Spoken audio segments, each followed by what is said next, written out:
Singer Rahul సిబ్లిగంజ్కు ఇచ్చిన హామీని ముఖ్యమంత్రి రేవంత్ రెడ్డి నిలబెట్టుకున్నారు. బోనాల పండుగ సందర్భంగా ₹1,00,00,000 నగదు పురస్కారాన్ని ప్రభుత్వం ప్రకటించింది. పాత బస్తీ కుర్రాడు రాహుల్ సిబ్లిగంజ్ RRR సినిమాలో నాటు నాటు పాట ద్వారా అంతర్జాతీయ స్థాయిలో ఆస్కార్ అవార్డును అందుకున్నారు. సొంత కృషితో ఎదిగిన అతడు తెలంగాణ యువతకు మార్గదర్శకుడు అని ముఖ్యమంత్రి ప్రశంసించారు.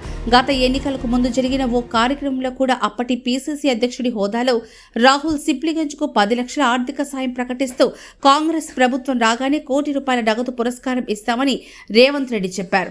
ఇటీవల గద్దర్ అవార్డుల సందర్భంగా కూడా ప్రత్యేకంగా రాహుల్ సిబ్లిగంజ్ను ప్రస్తావిస్తూ త్వరలోనే ప్రభుత్వ ప్రకటన ఉంటుందని ముఖ్యమంత్రి చెప్పారు.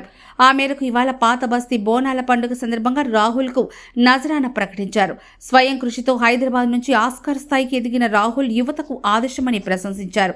రాష్ట్రంలో కాంగ్రెస్ పార్టీ అధికారంలో రాహుల్ను గౌరవిస్తామని రేవంత్ గతంలో తెలిపారు. ఇటీవల గద్దర్ ఫిలిం అవార్డ్స్ కార్యక్రమంలోనూ సింగర్కు ఏదైనా కానుక ఇవ్వాలని డిప్యూటీ సీఎం భట్టిని ముఖ్యమంత్రి కోరారు.